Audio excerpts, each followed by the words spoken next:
నాలుగోది ప్రతి నాయకుడికి అభిమానులు ఉంటారు, అభిమానులు ఉండకుండా ఉండరు. విశ్వేశ్వరుడికి అభిమానులు ఉంటారు, మా రంగానికి అభిమానులు ఉంటారు, మా ఎమ్మెల్సీ గారికి అభిమానులు ఉంటారు. కానీ ఎవరికి అభిమానులు ఉన్నప్పటికి కూడా అంతిమంగా పార్టీనే కన్నెత్తలేటువంటి భావన లేకపోతే కష్టమైనటువంటి ఆస్కారం మీద ఉంటుంది. ఎవరి అభిమానులున్నా చివరి అభిమానం మాత్రం పార్టీ కన్నెతల్లి లాంటి భావన మాత్రం తప్పకుండా ఉండాలి. తర్వాత బాధ్యతలు పెరుగుతున్న కొద్దీ చాలామంది అనుకుంటారు సుఖం అనుకుంటారు, కానీ నా దృష్టిలో కష్టాలలో ఎంటర్ అవుతున్నట్టు లెక్క, సమస్యలు ఎక్కువ ఉన్నట్టు లెక్క.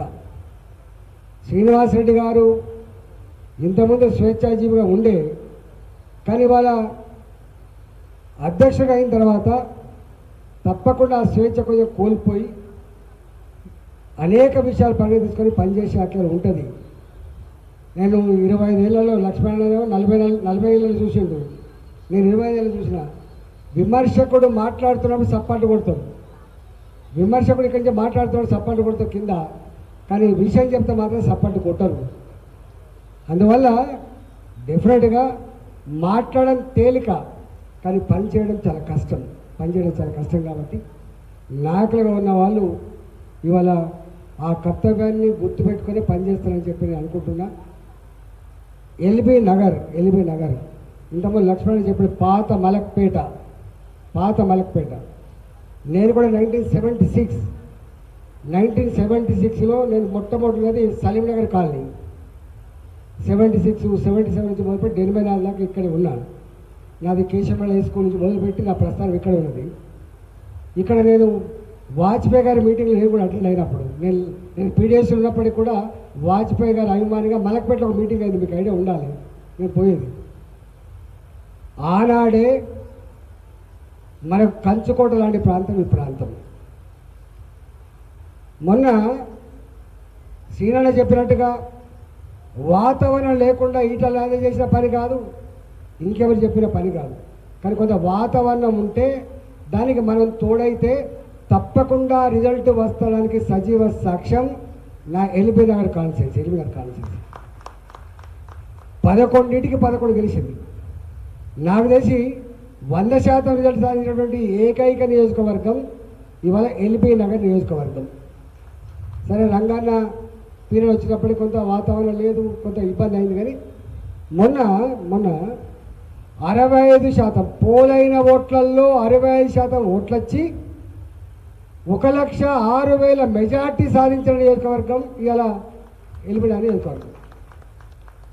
ఇది ఎందుకు చెప్తున్నా అంటే ఎలక్టెడ్ రిప్రజెంటేటివ్స్ ఉంటే ఎట్లా ఉంటుంది అనడానికి ఎల్బీ నగర్ సజీవ సాక్ష్యం. గుర్తుపెట్టుకోండి, ఆ లీడర్షిప్ ఉంటే ఆ గ్లామరు, ఆ పరిచయం నేను చూశాను కదా, అసలు ఎట్లా వస్తారు.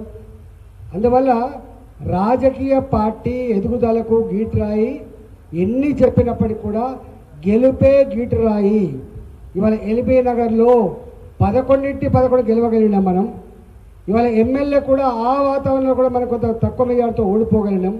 ఇవాళ ఎంపీ ఎన్నికల్లో 1,06,000 మెజార్టీని సాధించినామంటే తప్పకుండా ఇవాళ కింది స్థాయి నుంచి ఎన్నికల్లో గెలిస్తే పార్లమెంట్ దాకా కూడా పట్టు ఉంటుంది అనడానికి ఇవాళ సజీవ సాక్ష్యం ఎల్బీ నగర్. కాబట్టి రాబోయే కాలంలో ఇవాళ మా విశ్వేశ్వర గారు చెప్పినట్టుగా ఎల్బీ నగర్ ఎట్లుందో రేపు షేర్లింగపల్లి కూడా గట్టిగా ఉంటుంది, రేపు హైదరాబాద్ కూడా గట్టిగా ఉంటుంది. మేము ఒకటి అనుకుంటున్నాం ఈ మధ్యకాలంలో, రేపటి జిహెచ్ఎంసీలో తప్పకుండా కీలక భూమిక పోషించేది నంబర్ 1 స్థానం అయితే ఈ మల్కాయిరి పార్లమెంటు, నంబర్ 2 ఇవాళ సికింద్రాబాద్ పార్లమెంటు, నంబర్ 3 ఇవాళ చేవెళ్ళ పార్లమెంట్ కింద వస్తుంది. ఎందుకంటే మెజార్టీ ఉన్నాం కాబట్టి ఓల్డ్ సిటీలో మనం ఎంత అది ఉన్నా ఇవాళ రేపు జిహెచ్ఎంసీ మీద ఎగిరే జెండా భారతీయ జనతా పార్టీ జెండా. దాన్ని ఆపగలిగే సత్తా లేదు. ఇంతకుముందు పెద్దలందరూ కూడా చెప్పిండ్రు, నేను కూడా 2 నిమిషాలు చెప్పి ముగిస్తా. రేవంత్ రెడ్డి గెలవలే, కేసీఆర్ ఓడగొట్టిన ప్రజలు.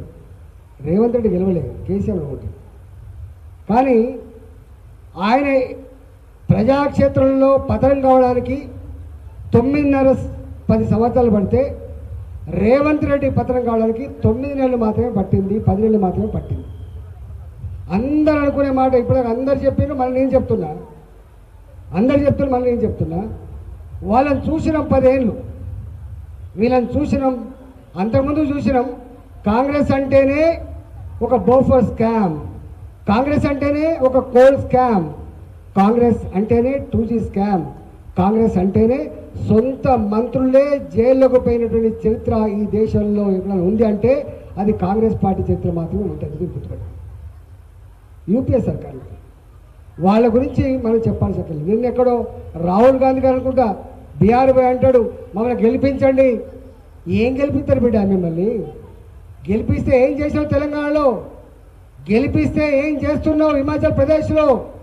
గెలిపిస్తే ఏం చేస్తున్నావు కర్ణాటకలో? ఇవాళ ఇంతమంది కార్లో వస్తుంటే ఒక ఫోన్ కొట్టన్నా అంటుండు. ఎవరికి కొట్టాలి అంటే రామకృష్ణరావు కొట్టు ఫైనాన్స్ డిపార్ట్మెంట్కి అంటాడు. ఏంది అంటే రిటైర్డ్ అయ్యిండు, బిడ్డ పెళ్ళి ఉంది జూన్ మాసంలో, రిటైర్మెంట్ బెనిఫిట్స్ వస్తలేమన్నా నువ్వు చెప్తే నీ పాత సెక్రటరీ కదా ఇస్తలేమంటే 10 నెలలు గడిచిపోయింది ఇప్పటికి ఎంపీ అయ్యి ఒక్కనాడు కూడా ఫోన్ చేస్తలేడు. ఒకనాడు ఫోన్ చేసిన, ఎందుకంటే 10 సంవత్సరాల ఆయన పనిచేసిండు. ఫైనాన్స్ సెక్రటరీ అంటారా 10 సంవత్సరాల ఆయన పనిచేసిండు. నేను ఫోన్ చేస్తానన్న మాట ఏంటంటే మా చేతుల్లో ఏమి లేదు సార్ అని చెప్పిండు. అంటే రిటైర్మెంట్ వాళ్ళకు కూడా లంచం ఇస్తే తప్ప రిటైర్మెంట్ బెనిఫిట్ రానట్టు దౌర్భాగ్య పరిస్థితి ఈ దేశ చరిత్రలో, ఈ రాష్ట్ర చరిత్రలో అది రేవంత్ రెడ్డి సర్కారు మాత్రమే దక్కింది. దీనికి కాదని నేను అంటుంటే పీసీ అధ్యక్షుడు చర్చ పెట్టుకుందాం దమ్ముంటే. హ్యాబిట్ చౌరస్తాలో నీ గవర్నమెంట్ ఇవాళ ఏం చేస్తున్నదో, నువ్వు ఏమి హామీలు ఇచ్చినావో, ఏం మోసం చేస్తుందో నీకు దమ్ముంటే రా పెట్టుకుందాం. హ్యాబిట్ చౌరస్తాలో చర్చ పెట్టుకుందాం, లేకపోతే ఎల్బీనగర్ చౌరస్తా అని చెప్పి డిమాండ్ చేస్తున్నాం. మీకు ముఖాలు ఉన్నాయి. మీకు ఇవాళ ఆర్టీసీ వాళ్ళు ఇవాళ సమ్మెకు నోటీస్ ఇచ్చి సమ్మెకు దిగింది. ఇవాళ ఏం చెప్పినావు, ఏం చేస్తున్నావు అనేది గవి కాదా? అనేకం ఉన్నాయి, చెప్పుకుంటా పోతే ఉడవదు. ఇవాళ ఆయన అన్న ఒక మాట ఎప్పుడు గుర్తొస్తుంది. నేను ఆనాడు ఒకసారి స్టేట్మెంట్ ఇచ్చాను. రేవంత్ రెడ్డి గారు నిలబడేప్పుడు 5 ఏళ్ళు పనిచేయలే ఎమ్మెల్యేగా, రేవంత్ రెడ్డి గారు నిలబడి 5 సంవత్సరాలు ఎంపీగా కూడా పనిచేయలేదు, ఎన్నడూ ఒక మంత్రిగా పనిచేసిన అనుభవం లేదు నీకు లేకపోవచ్చు అనుభవం, కానీ కాంగ్రెస్ పార్టీ దేశంలో 45 సంవత్సరాలు పాలించింది కదా, ఈ రాష్ట్రంలో పాలించింది కదా, ఇట్లాంటి హామీలు ఎవరిని అడిగిస్తున్నావు రేవంత్ రెడ్డి అని చెప్పి అడిగినా. అంటే అన్నాడు కొంతమంది గుట్టిగా ద్వేషిస్తున్న మమ్మల్ని కడుపు కట్టుకొని పనిచేస్తే సంవత్సరానికి 40,000 కోట్ల రూపాయలు అదనంగా సాధించడం అనేది పెద్ద సమస్య కాదని చెప్పిన రేవంత్ రెడ్డి ఇవాళ ఏమైంది మరి 40,000 కోట్లు? ఏమైంది 40,000 కోట్లు? ఇవాళ కాంట్రాక్టర్లు ఫస్ట్ టైం ఈ రాష్ట్రాల్లో మొట్టమొదటిసారిగా చిన్న గ్రామాలలో సర్పంచులుగా, ఎంపీటీసీలుగా, ఉప సర్పంచులుగా, చిన్న కాంట్రాక్టర్లుగా, వార్డు మెంబర్గా పనిచేసిన వాళ్లకు 10 నుంచి 15% కమిషన్ లేకపోతే డబ్బులు రావట్లేదు. ఆ కమిషన్ కూడా ఇచ్చిన తర్వాత డబ్బులు రాకపోతే ఇవాళ సూసైడ్ చేసుకునే చరిత్ర కూడా ఉందా అని చెప్పి అడుగుతా ఉన్నాను. చాలా విషయాలు బయటికి రావట్లేదు. మొట్టమొదటిసారిగా ఈ రాష్ట్రంలో కాంట్రాక్టర్లు డిప్యూటీ సీఎం యొక్క ఆఫీసు ముందు ఇవాళ ధర్నా చేసి మా బిల్లులు పే చేయాలనే పరిస్థితి ఎప్పుడైనా ఉందా? ఇవాళ చూసినా ఇవాళ సత్యాగ్రహం చేస్తామని చెప్పి హెచ్చరించే పరిస్థితి వచ్చింది. ఇక్కడ గిది నీ మొక్కలకి గిది నడుస్తూ ఉంది. కాబట్టి ఇవాళ ఏం చేసినా మళ్ళా కాంగ్రెస్ పార్టీ అతికే పరిస్థితి లేదు. దయచేసి నేను ఒక్కటే కోరుతున్నా, కార్యకర్తలుగా, నాయకులుగా రేపు తెలంగాణ వ్యాప్తంగా అందరూ చెప్పినట్టుగానే ముమ్మాటికి 100% రేపు భారతీయ జనతా పార్టీని ప్రజలు ఆదరించడానికి సిద్ధంగా ఉన్నారు.